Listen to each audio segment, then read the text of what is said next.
नया आया तो उसके अंदर बहुत ज्यादा खामियां थी, बहुत ज्यादा, कि उसको इजीली हैक किया जा सकता था। विदाउट फिजिकल एक्सेस से हम बहुत सी चीजें उस पर कर सकते थे। अगर आप चाहे तो उसकी प्रोफाइल भी चेंज कर सकते थे अपने मोबाइल के जरिए। अगर आप चाहे तो उसका लास्ट सीन भी चेंज कर सकते थे। बहुत सी चीजें आप कर सकते थे। जो उसने मैसेज सेंड किए हैं आप उसको एडिट भी कर सकते थे, चेंज भी कर सकते थे। लेकिन व्हाट्सएप ने आहिस्ता आहिस्ता अपने आप को पूरी तरह से सिक्योर कर लिया है। पहले ये होता था कि हम किसी को मैसेज भेजते थे या वीडियो शेयर करते थे या फिर वॉइस सेंड करते थे तो वो इजीली पता लगाया जाता था कि वो किसने सेंड की है और किसको सेंड की है। लेकिन व्हाट्सएप पे पहले बहुत सी खामियां थी, लेकिन अब उसने अपने आप को बहुत अच्छे तरीके से सिक्योर कर लिया है। व्हाट्सएप पे ये भी खामी है थी कि अगर कोई ब्लॉक कर दे तो उसको हम अनब्लॉक कर सकते थे दो तरीकों से। अपना अकाउंट डिलीट करके दोबारा बनाते थे तो वो अनब्लॉक हो जाता था, या फिर हम ग्रुप में दोनों को ऐड करके खुद एग्जिट हो जाते तो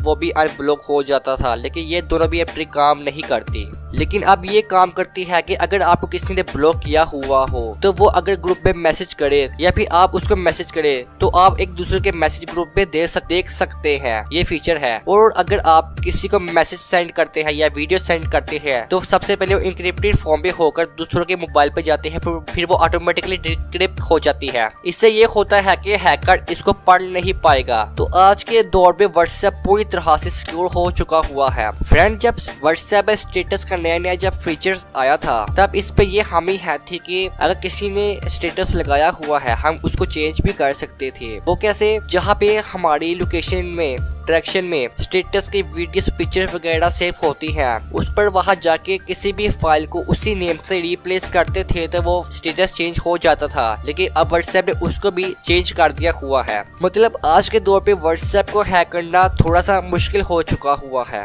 फ्रेंड, मैं आपको ये भी बता दूं कि आर्टिकल हैकिंग में एक एग्जाम भी है जिसको हम 31250 का एग्जाम कहते हैं। मतलब ये एक नंबर है एग्जाम का जिसपे सारा का सारा प्लेटफॉर्म का बारे में बताया जाता है। मोबाइल प्लेटफॉर्म मतलब कि वहाँ पे आपको सारी की सारी मोबाइल प्लेटफॉर्म की ट्रेनिंग दी जाती है। ये एक एग्जाम है जिसमें आपको एक कंप्लीट ट्रेनिंग दी जाती है मोबाइल हैकिंग प्लेटफॉर्म के मुताबिक। जब आप इसी काउंसिल का कोर्स करेंगे तो आपको वहाँ पर मोबाइल प्लेटफॉर्म की कंप्लीट ट्रेनिंग दी जाएगी। फ्रेंड, आई होप कि आपको प्लेटफॉर्म के बारे में अच्छी खासी समझ लग गई होगी। अगर आपको मोबाइल प्लेटफॉर्म के बारे में कोई भी सवाल है तो आप कमेंट करके पूछ सकते हैं। मैं आपको रिप्लाई देने की जरूर कोशिश करूंगा। तो फ्रेंड, हमारा फर्स्ट टॉपिक है व्हाट इज हैकिंग।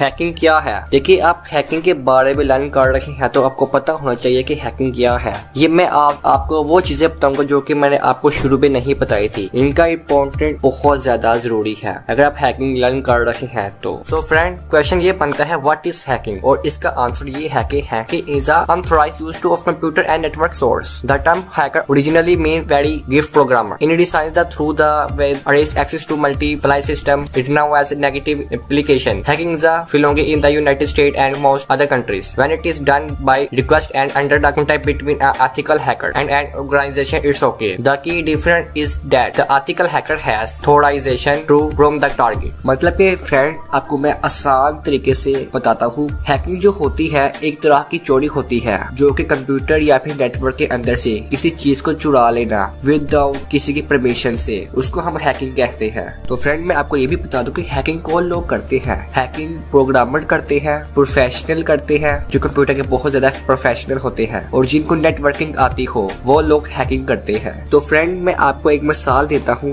जैसे कि मेरी वेबसाइट है, इस पे मैं अर्निंग करता हूँ। मान ले कि मैं इस पे 10-20 हजार की डेली बेसिस पे मैं अर्निंग करता हूँ। अगर कोई हैकर इस वेबसाइट को अटैक करके इसको डाउन कर दे तो डेली बेसिस पे मेरा तो 10-20 हजार का नुकसान हो जाएगा। अगर ये मेरी वेबसाइट एक हफ्ते के लिए या फिर 10-20 दिन के लिए बंद हो जाए तो मेरा 1-2 लाख का नुकसान होगा। तो friend, same like that bank में करोड़ों की तादाद में ट्रांजैक्शन होती है। फ्रेंड, अगर कोई एक बैंक को एक दिन के लिए कोई भी हैकर उसको बंद कर दे, वो बंद करने के लिए उसके नेटवर्क को भी जाम कर सकता है, सिस्टम को भी करप्ट कर सकता है, बहुत कुछ कर सकता है हैकर उस बैंक को बंद करने के लिए। तो अगर वो बैंक बंद हो गया तो बैंक का कितना बड़ा नुकसान होगा। फ्रेंड, एक बैंक में ना एक अरब मिल्कियत होती है, तो अगर हैकर उस बैंक को ब्रीच कर दे, उसके नेटवर्क को जाम कर दे या सिस्टम को करप्ट कर दे, तो इससे बैंक कुछ देर के लिए, कुछ टाइम के लिए बंद हो जाएगा। तो इससे बैंक का और बैंक के यूजर्स का कितना बड़ा नुकसान होगा।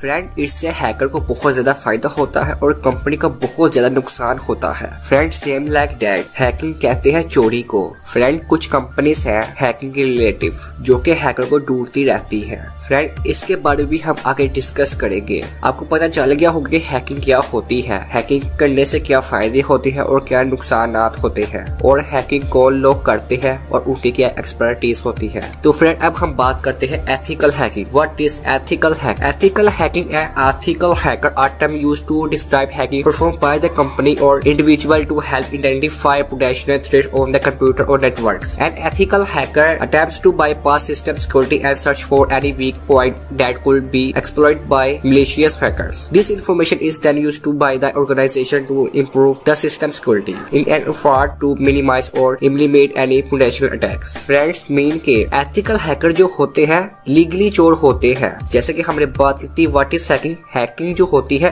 एक चोरी होती है, और जो ethical hacker जो होते हैं, जो ethical हैकिंग की जाती है वो लीगली चोर होते हैं। फ्रेंड, मतलब कि एथिकल हैकर जो होगा अगर वो कोई भी चीज को हैक करेगा तो उसको परमिशन अलाउ होती है गवर्नमेंट की तरफ से, या फिर जिस कंपनी की वो चीज को हैक कर रहा है वो परमिशन उनको अलाउ करते हैं। जब परमिशन मिल जाए तो वो एथिकल हैकिंग कहलाती है, और जो करता है वो एथिकल हैकर होता है। बहुत सी कंपनियां होती है जो कि दिन में करोड़ के हिसाब से, अरबों के हिसाब से बिजनेस करती है। वो सब कंपनियां सर्टिफाइड एथिकल हैकर को ढूंढती है, सर्च करती है। जब उनको मिल जाते हैं तो वो उनको हायर करती है। जब वो हायर हो जाते हैं तो वो उनको कहती है कि आप हमारी कंपनी को हैक करें, उसकी सिक्योरिटी को हैक करके आप हमें बताएं। जब हैकर उनकी सिक्योरिटी को हैक करता है तो वो उनको बताता है उसकी क्या वीकनेस है, क्या उसकी स्ट्रॉन्ग सिक्योरिटी है, एक्सेट्रा। जब कंपनी उसकी वीकनेस जब उनको पता चलती है तो वो एथिकल हैकर को ये कहते हैं कि आप इस सिक्योरिटी को अपग्रेड करें, मतलब कि इसको और स्ट्रॉन्ग करें ताकि कोई भी ब्लैक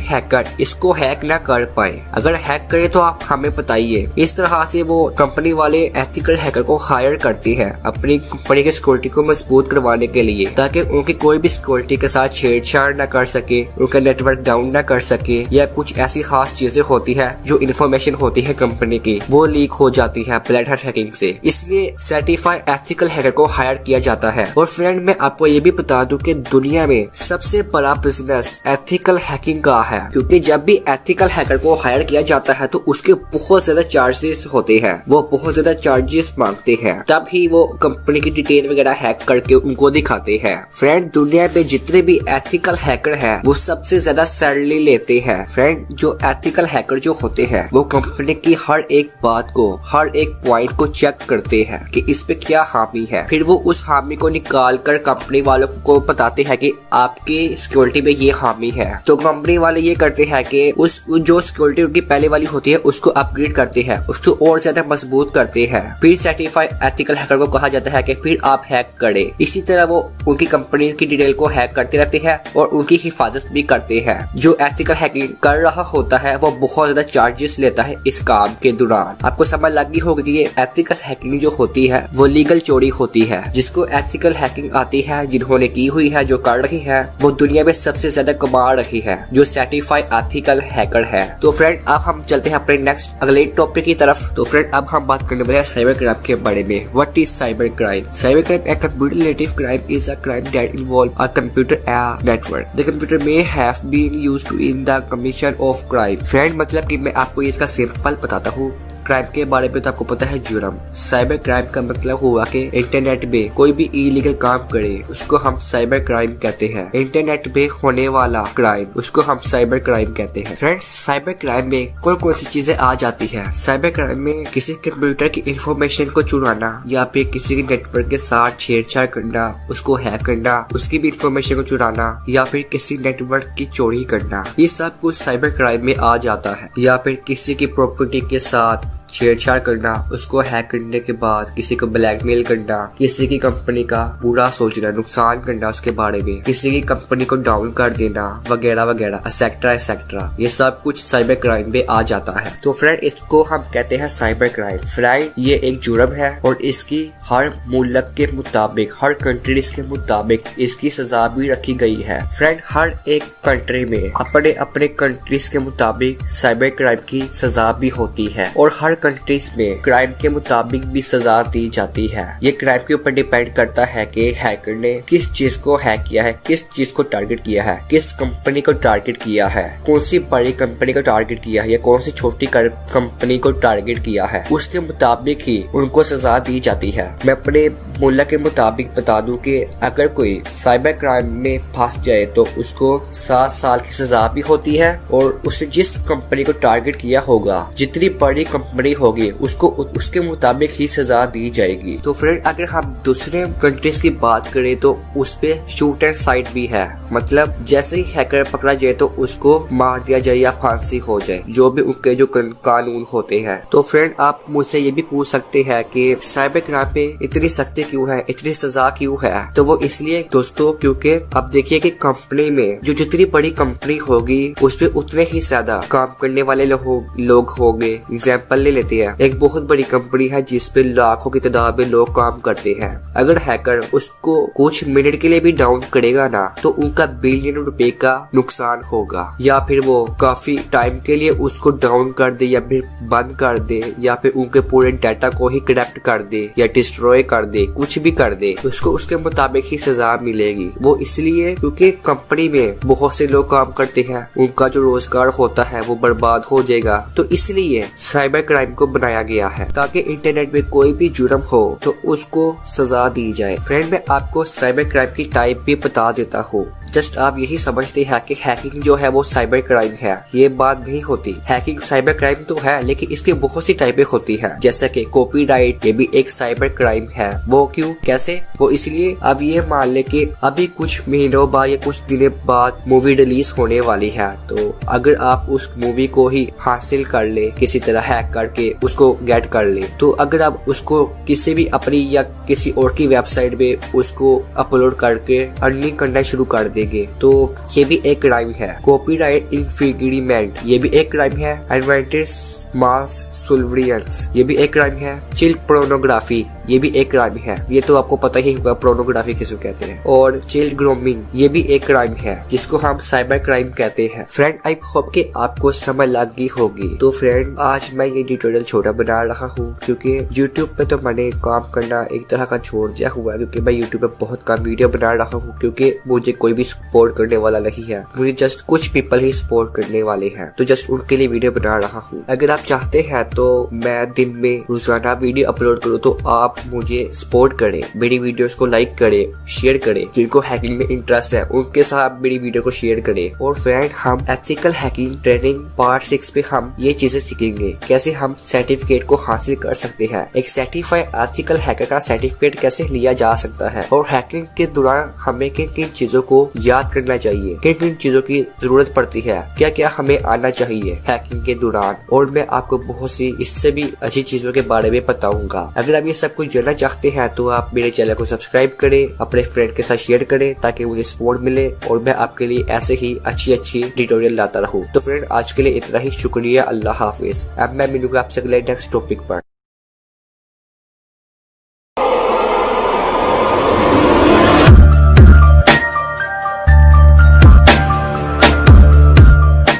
अस्सलाम वालेकुम friend and welcome back to my anonymous teacher YouTube channel. So friend आज की इस वीडियो में हम एथिकल हैकिंग ट्रेनिंग का पार्ट 6 लेके आ रहे हैं, तो आपको इसको पूरा वॉच करना है क्योंकि इस पे आपको बहुत सी चीजों का नॉलेज हासिल होगा। इस पे आपको पता चलेगा कि एक कंप्लीट हैकर कैसे बना जा सकता है, इस पे आपको क्या क्या किन किन चीजों की जरूरत पड़ेगी, तो आपने कुछ भी स्किप नहीं करना है। और मैं आपको सबसे पहले ये भी बता दूं कि मैं जो भी ऑनलाइन वर्क कर रहा हूँ इसमें मुझे कोई फायदा नहीं है, ना ही मैं अर्निंग कर रहा हूँ। आप जाके देख सकते हैं मेरी वेबसाइट पे कि मेरी वेबसाइट वेबसाइट पे एड्स भी नहीं शो होते और ना ही मेरा एडसेंस का अकाउंट एक्टिव है। ब्लॉक है मेरा एडसेंस का अकाउंट। यूट्यूब से भी मुझे कोई अर्निंग नहीं होती, ना ही मेरी वेबसाइट से, तो मुझे अर्निंग करने का भी कोई शौक नहीं है। देखिए यूट्यूब पे मैं आपके लिए वीडियो बनाऊं इतनी ज्यादा मेहनत करके, इस पे आपको फायदा है, इस पे मुझे फायदा नहीं है। जब मैं इतनी ज्यादा मेहनत करने के बाद वजूद वीडियो अपलोड करूँ, अगर कुछ पीपल ही देखे तो मुझे इसमें कोई फायदा नहीं है। अगर आप मेरी वीडियो देखते हैं तो आपको देख के पता चलता होगा कि मैं अपनी वीडियो पे कितनी ज्यादा मेहनत करके बनाता हूँ, कितनी साफ वीडियो मैं बनाता हूँ। तो फ्रेंड फिर आपको चाहिए कि आप जब भी मेरी वीडियो वॉच करें तो लाइक जरूर किया करें और अपने दोस्तों के साथ शेयर भी किया करें, ताकि मुझे अच्छा लगे कि आपको मेरी वीडियो पसंद आती भी है कि नहीं, ये मुझे पता चल जाएगा। उसके मुताबिक ही मैं फिर आपके लिए वीडियोस लेके आऊंगा। पहले मैं वीडियो अपलोड करता था तो तब मेरी वीडियो पे 300-400 व्यू आ जाते थे,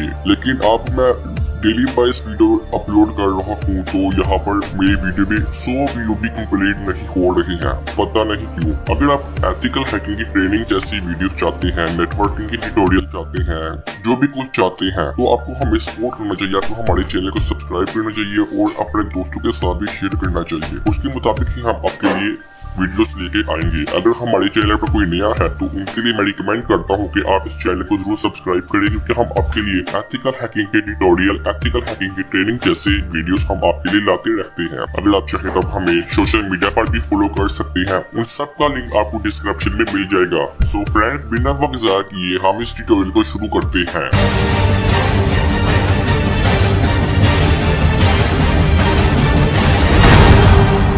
सो फ्रेंड आज मैं आपको एथिकल हैकिंग ट्रेनिंग का 6 पार्ट देने जा रहा हूँ, तो आपने इसको जरूर फुल वॉच करना है। कंप्लीट वॉच करेंगे तब आपको अच्छे से समझ लगेगी, तब ही आप फ्यूचर में एक एथिकल हैकर बन पाएंगे। अगर आप मेरी वीडियो को वॉच कर रहे हैं तो आप अभी से ही लाइक कर दें। अगर आप इस वीडियो में 15 लाइक्स पूरे कर देंगे देन मैं आपके लिए एथिकल हैकिंग ट्रेनिंग का 7 पार्ट भी लेके आऊंगा। ये हमारा टारगेट है कि अगर आप इस पे 15 लाइक्स कंप्लीट कर देंगे देन हम आपके लिए 7 पार्ट लेकर आएंगे। तो आपको इसको जरूर लाइक करना चाहिए और दोस्तों के साथ भी शेयर करना चाहिए। सो फ्रेंड अब हम चलते हैं अपने ट्यूटोरियल की तरफ। तो फ्रेंड सबसे पहले हमारा टॉपिक ये है कि आपको एक एथिकल हैकिंग कोर्स करने के लिए किन किन चीजों का नॉलेज होना चाहिए। मतलब आपको कोर्स करने के लिए कौन कौन सी चीजें आनी चाहिए, कौन कौन सी प्रोग्रामिंग आनी चाहिए, कौन कौन सी लैंग्वेजेस आनी चाहिए और क्या क्या पता होना चाहिए। सो फ्रेंड सबसे पहले हम बात करते हैं प्रोग्रामिंग के बारे में। प्रोग्रामिंग लैंग्वेज पे आपको C++ आनी चाहिए, C# आनी चाहिए, पार लैंग्वेज आनी चाहिए, जावा आनी चाहिए और PHP आनी चाहिए। ये बेसिक्स लैंग्वेज है जो हैकिंग पे यूज होती हैं। अगर आपको पाइथन आती है तो वो भी बेस्ट है, लेकिन ये जो मैंने आपको बताई है ये हैकिंग पे बहुत ज्यादा काम आती है। पाइथन से आप खुद के टूल बना सकते हैं, खुद की स्क्रिप्ट बना सकते हैं। पाइथन जो है बहुत एडवांस लैंग्वेज है। अगर आपको पाइथन नहीं आती तो आपको ये सब लैंग्वेजेस आनी चाहिए हैकिंग कोर्स के दौरान, तब ही आप हैकिंग सीख पाएंगे और सर्टिफिकेट भी हासिल कर पाएंगे। अगर आपको इनमें से कोई भी लैंग्वेज आती है या आती हो तो आपको बहुत ज़्यादा फायदा होगा। सो फ्रेंड अब हम बात करते हैं नेटवर्किंग के बारे में। आपको नेटवर्किंग भी आनी चाहिए और नेटवर्क का पता भी होना चाहिए। नेटवर्क में हमें किन किन चीज़ों का नॉलेज होना चाहिए, अब हम ये बात करते हैं। नेटवर्किंग में आपको प्रोटोकॉल्स का पता होना चाहिए, आपको IP का पता होना चाहिए, IP एड्रेस मतलब आपको टोपोलॉजीज का पता होना चाहिए एंड आपको नेटवर्क डिवाइसेस का भी नॉलेज होना बहुत ज़्यादा ज़रूरी है और आपको डाटा कम्युनिकेशन का भी पता होना चाहिए। इसके बारे में भी मैं आगे जाकर वीडियोस लेकर आऊँगा, तो आपने कुछ भी मिस नहीं करना। आपने मेरी जितनी भी वीडियोस है आप उन सबको वॉच किया करें, क्योंकि हर वीडियो में आपको कोई ना कोई ऐसा नॉलेज जरूर मिलेगा जिससे आप आगे जाकर हर चीज़ के प्रॉब्लम को सोल्व कर पाएंगे। तो आप कुछ भी मिस ना किया करें। अगर आपने मेरी सब वीडियो चैनल पर नहीं देखी तो प्लीज वॉच कर लिया, आपको बहुत ज्यादा फायदा होगा, बहुत ज्यादा फायदा होगा। तो आप कुछ भी मिस ना किया करें। सो फ्रेंड अब हम बात करते हैं प्रोग्रामिंग लैंग्वेज के बारे में। What is programming language? So friend इसका आंसर ये है कि programming language is a vocabulary and set of grammatical rule for instructing a computer or computing device to perform specific tasks. The term programming language usually refer to high level languages such as C++, Java, etc. Each programming language has a unique set set of key words that it understand and special syntax for organizing program instructions। Friend अगर मैं आपको इससे भी अच्छा explain करके बताता हूँ तो वो ये है कि प्रोग्रामिंग लैंग्वेज जो होती है एक लैंग्वेज है जिसपे हम इंस्ट्रक्शंस देते हैं कंप्यूटर को कि अपना काम मुकम्मल करे। हम जितने भी सॉफ्टवेयर एप्लीकेशंस यूज करते हैं वो सब के सब प्रोग्रामिंग लैंग्वेज से ही बनाई जाती है। एग्जाम्पल के तौर पर जैसा कि मैं अपने लैपटॉप के अंदर विंडो ऑपरेटिंग सिस्टम को यूज कर रहा हूँ तो यहाँ पर जितने भी मैं सॉफ्टवेयर यूज कर रहा हूँ वो सब के सब एक प्रोग्रामिंग लैंग्वेज से ही बनाए गए हैं। फ्रेंड मैं आपको ये भी बता दूं कि हैकिंग में प्रोग्रामिंग लैंग्वेज क्यों जरूरी है। जो भी मैंने आपको प्रोग्रामिंग लैंग्वेज के बारे में बताया है वो इसलिए जरूरी है ताकि आप खुद के टूल्स बना पाएंगे हैकिंग के लिए। आप जो भी कुछ हैक करना चाहते हैं या पेलोड बनाना चाहते हैं या फिर मेलवेयर बनाना चाहते हैं, कुछ भी आप बनाना चाहते हैं तो अगर आपको ये लैंग्वेजेस आती होंगे तो आप खुद के टूल्स बना पाएंगे हैक के लिए। फ्रेंड मैं आपको ये भी बता दूं कि हैकर जो होता है वो किसी के टूल यूज नहीं करता, किसी का स्क्रिप्ट यूज नहीं करता। जो रियल हैकर होता है वो अपने टूल खुद बनाता है, खुद स्क्रिप्ट डिजाइन करता है, खुद ग्रेड करता है, खुद इवेंट करता है, वो हर चीज खुद ही बनाता है। वो दूसरों की बनाई हुई चीजों को यूज नहीं करते। तो अगर आप खुद के भी स्क्रिप्ट बनाना चाहते हैं, खुद के टूल्स बनाना चाहते हैं तो आपको प्रोग्रामिंग लैंग्वेज आनी चाहिए जो भी मैंने आपको बताई है। अगर इनमें से आपको कोई सी दो भी लैंग्वेज आती होंगी ना तो आप बहुत अच्छे टूल बना सकते हैं जो कि हैकिंग में काम आते हैं। देखिए हैकर जो होता है किसी को अपने टूल शेयर भी नहीं करता, बनाकर भी नहीं देता। वाहिद मैं हूँ जो कि मैं अपनी स्क्रिप्ट बनाता हूँ, आपके साथ शेयर भी करता हूँ कि आप इससे ऐसे यूज कर सकते हैं। जो हैकर होता है वो किसी भी कीमत में किसी को अपने टूल शेयर नहीं करता और अपने ट्रिक्स एंड टिप्स भी शेयर नहीं करता। लेकिन मैं आपको छोटे मोटे ट्रिक्स एंड टिप्स इसलिए बताता हूँ ताकि आपको हैकिंग की दुनिया समझ लग जाए, आपके दिमाग पे बैठ जाए कि हैकिंग होती क्या है। लेकिन बहुत से पीपल ये कहते हैं कि हैकिंग जस्ट प्रैक्टिकल से सीखी जाती है, लेकिन ऐसा नहीं है। सबसे पहले आपके पास नॉलेज होगा देन ही आप फ्यूचर में हैकिंग कर पाएंगे। देखिए मेटास्प्लॉइट को चलाना या फिर दूसरी ट्रिक्स एंड टिप्स को यूज करना, दूसरे टूल्स को चलाना या फिर रिएक्ट को यूज करना, इन सब को चलाना सीखना इससे कोई हैकर नहीं बन जाता। उसको कंप्लीट समझे, उसका पूरा प्रोसीजर समझे, वो कैसे वर्क करता है, क्या क्या चीजें हैं, क्या रिक्वायरमेंट है, क्या क्या उस पे एरर आ सकते हैं, कौन कौन से एरर आएंगे, वो सब कुछ आप सर्च करेंगे ना। और अगर आप ये सब कुछ जो भी मैं कुछ बता रहा हूँ समझ जाएंगे तो आने वाले दिनों में आप जरूर हैकिंग सीख पाएंगे। सो फ्रेंड अब हम बात करते हैं नेटवर्किंग के बारे में। नेटवर्किंग के बारे में मैं अलग से ही ट्रेनिंग दे रहा हूँ आपको। मैंने अभी तक उसका जस्ट 1 पार्ट ही रिलीज किया हुआ है। बहुत जल्द उसके लिए भी मैं अदर पार्ट भी लेकर आऊंगा जिससे आप नेटवर्किंग भी सीख पाएंगे। नेटवर्किंग सीख ली तो आपने 50% हैकिंग सीख ली, क्योंकि वायरलेस हैकिंग जिसको आती है वो बहुत कुछ कर सकता है, बहुत कुछ कर सकता है, आप सोच नहीं सकते। लेकिन वायरलेस हैकिंग यूट्यूब पर अभी तक किसी ने भी नहीं दिखाई करके। छोटे मोटे स्क्रिप्ट रन करके आपको दिखाए होंगे यूट्यूब पर, बिकॉज इसलिए नहीं दिखाए, बड़े बड़े टूल्स का इस्तेमाल नहीं किया क्योंकि नेटवर्किंग जो है कंप्लीट वो किसी को भी नहीं आती। जिनको आती है वो शेयर नहीं करते। जैसा कि मैंने आपको कहा जैसे हैकर अपने ट्रिक्स एंड टिप्स शेयर नहीं करते, उसी तरह जिनको नेटवर्किंग कंप्लीट आती है जो बहुत कुछ कर सकते हैं वो भी अपने ट्रिक्स एंड टिप्स शेयर नहीं करते। सो फ्रेंड अब हम बात करते हैं व्हाट इज नेटवर्किंग। इसका आंसर ये है कि a network consists of 2 or more computers that are linked in order to share resources such as a printer, CD, exchange the file or allow the electronic communication. The computer on the network may be linked through cables, telephone lines, radio waves, satellites or infrared light beams. Friend इसका मतलब ये है कि आपको मैं आसानी language में बताऊं तो नेटवर्किंग उसे कहते हैं अगर एक कंप्यूटर दूसरे कंप्यूटर के साथ लिंक्ड है, अटैच है, कनेक्ट है, केबल से कनेक्ट है या फिर वायरलेस से कनेक्ट है, हम उसको नेटवर्क कहते हैं। एक डिवाइस के साथ दूसरी डिवाइस कनेक्ट हो जाए उसको हम नेटवर्क कहते हैं। चाहे वो प्रिंटर है, चाहे वो आपका मोबाइल डिवाइस है, चाहे वो कैमरा है, जो भी कुछ वायरलेस या फिर केबल से या फिर आपका कंप्यूटर एक दूसरे के साथ कनेक्ट हो जाए उसको हम नेटवर्क कहते हैं। सो फ्रेंड्स सबसे पहले हम पता करते हैं कि टाइप ऑफ नेटवर्क क्या होते हैं और कौन कौन से होते हैं। फ्रेंड नेटवर्क की टाइप्स ये है कि लैन होता है, पैन होता है, मैन होता है, वैन होता है। लैन जो होता है लोकल एरिया नेटवर्क होता है, पैन जो होता है पर्सनल एरिया नेटवर्क होता है, मैन जो होता है मेट्रोपॉलिटन एरिया नेटवर्क होता है और वैन जो होता है वाइड एरिया नेटवर्क होता है। ये आपने हमेशा बात याद रखनी है, ये इनकी टाइप्स होती है। सो फ्रेंड आपको पता चल गया होगा कि नेटवर्क की कौन कौन सी टाइप होती है। अब हम बात करते हैं जो मैंने आपको टाइप्स बताई हैं, लैन, पैन, लैन, मैन, वैन, ये क्या होते हैं इसके बारे में भी आपको मैं बता देता हूँ। So friend, what is LAN? LAN is a local area network. A LAN connect the personal computer within a very limited area, usually within a single building. LAN use a variety of wire and wireless technology, standard and protocols.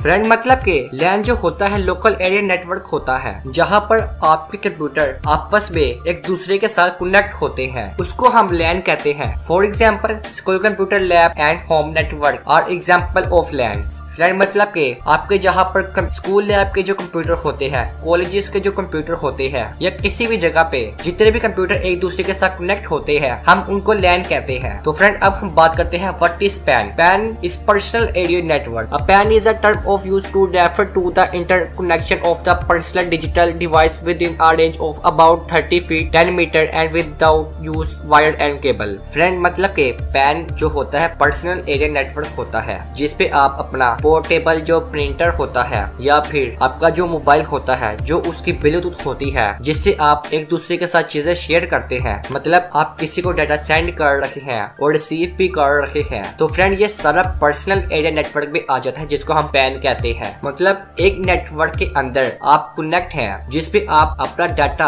Transfer भी कर रहे हैं, receive भी कर रहे हैं, मतलब send और रिसीव कर रहे हैं, इसको हम पैन कहते हैं। सो फ्रेंड, अब हम बात करते हैं मैन नेटवर्क की। What is man? Man is a metropolitan area network. A man is a public high speed network capable of the voice and data transmission with in the range of the about 50 meals and 18 kilometres. Friend, man जो होता है metropolitan area network होता है जो कि public high speed network cable जो होती है। For example, MANs that provide the transport service include local ISP, cable telephone companies and local telephone companies. Friend, मतलब कि ये नेटवर्क कहाँ पर यूज होता है? जैसे कि आपके सिटी पे कोई लोकल ISP है या फिर टेलीफोन कंपनियां है, ये बहुत अच्छा एग्जाम्पल है। टेलीफोन कंपनियां जो है या फिर टेलीविजन जो कंपनियां होती है जो कि आपके घरों पे आकर वायर लगा है जिसपे आप अपने केबल टेलीविजन पर देखते हैं। ये जो नेटवर्क है ये हाई स्पीड नेटवर्क प्रोवाइड करता है। फ्रेंड, मतलब के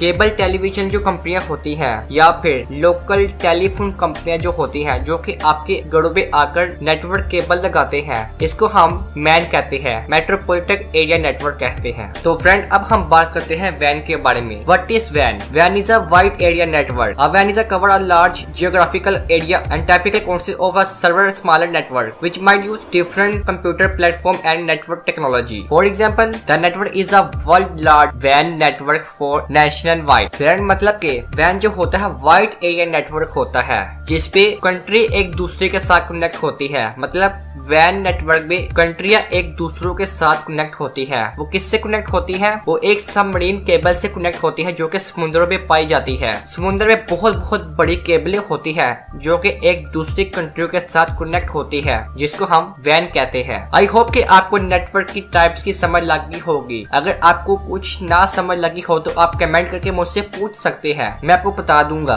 अगर आपको ये ट्यूटोरियल पसंद आया है तो आप इसको लाइक कर दे, कमेंट करके आप हमें बताया भी करें कि आपको ये ट्यूटोरियल कैसे लगते हैं। और अगर हमारे चैनल पर कोई नया है तो आप अभी से ही इसको सब्सक्राइब कर दे क्योंकि हम आपके लिए ऐसे ही वीडियोस लाते रहेंगे। तो दोस्तों, आज के लिए इतना ही। शुक्रिया, अल्लाह हाफिज। अब मैं मिलूंगा आपसे अगले नेक्स्ट टॉपिक पर। Hello guys, welcome back to my official event YouTube channel. और आज के इस कोर्स में हम सबसे पहले हम ये सीखेंगे कि कैसे अपने ऐप को एनोनिमस बनाया जा सकता है। तो आज की इस वीडियो में हम प्रॉक्सी के बारे में बात करेंगे। सो फ्रेंड, आज की इस वीडियो में हम याद करेंगे, जानेंगे प्रॉक्सी के बारे में और उसकी सेटिंग्स के बारे में। फ्रेंड, प्रॉक्सी एक ऐसी चीज है जिससे आप टोटली एनोनिमस बन जाते हैं इंटरनेट की दुनिया में। फ्रेंड, मान लें कि आप इंटरनेट की दुनिया में कोई इलीगल थिंग कर रहे हैं, अगर साइबर सिक्योरिटी अगर आपको पकड़ना चाहती है तो वो आपके IP एड्रेस से ही पकड़ी जाएगी। आपके IP एड्रेस को ट्रैक करते हुए साइबर सिक्योरिटी आपको पकड़ सकती है। लेकिन अगर आप अपने IP एड्रेस को ही हाइड कर ले या फिर अपने IP एड्रेस की लोकेशन को चेंज कर ले तो साइबर सिक्योरिटी को आपको पकड़ना बहुत ज्यादा डिफिकल्ट हो जाएगा। फ्रेंड, मैं ऐसा नहीं कह रहा कि अगर आप प्रॉक्सी लगा ले तो आप टोटली एनोनिमस बन जाएगी, आपको कोई भी ट्रैक नहीं कर पाएगा, लेकिन आपको पकड़ना डिफिकल्ट हो जाएगा।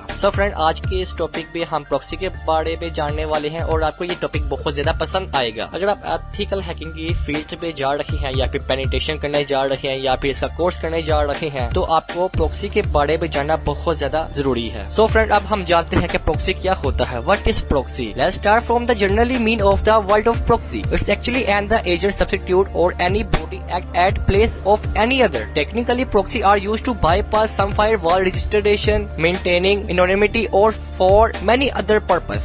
Like you must use the proxy or access social networking site from your college network and school networks. You request a proxy server to bring the web page from Facebook and serve you. Now your firewall think you are dealing with the server to other than Facebook and allow to you make a connection in case firewall does not detect. Friend, मतलब कि proxy कुछ भी हो सकता है। Friend, आप मान सकते हैं कि proxy जो है substitute है, एजेंट है, या फिर अब जो भी एक्टिविटी कर रही है वो आपका आईपी एड्रेस मतलब कि आपकी शनाख्त जाहिर कर रही हो फ्रेंड, या फिर ऐसा प्रेजेंट कर रही हो अपने आप को, वो वहाँ पे प्रेजेंट नहीं है क्योंकि वो रियल हकीकत में वहाँ पे प्रेजेंट है। इसको आप वर्चुअलाइजेशन का भी मेथड कह सकते हैं या फिर टॉपिक कह सकते हैं। फ्रेंड, अगर हम टेक्निकली प्रॉक्सी को समझे तो वो हमें रजिस्ट्रेशन या फिर मेंटेनिंग से दूर ले जाता है। फ्रेंड, एग्जाम्पल के तौर पर जब आप स्कूल भी या कॉलेज पे जाते हैं तो आप वहाँ पे कुछ वेबसाइटें ओपन करने की कोशिश करते हैं, आप चलाने की कोशिश करते हैं, लेकिन वो वेबसाइटें नहीं चलती क्योंकि उस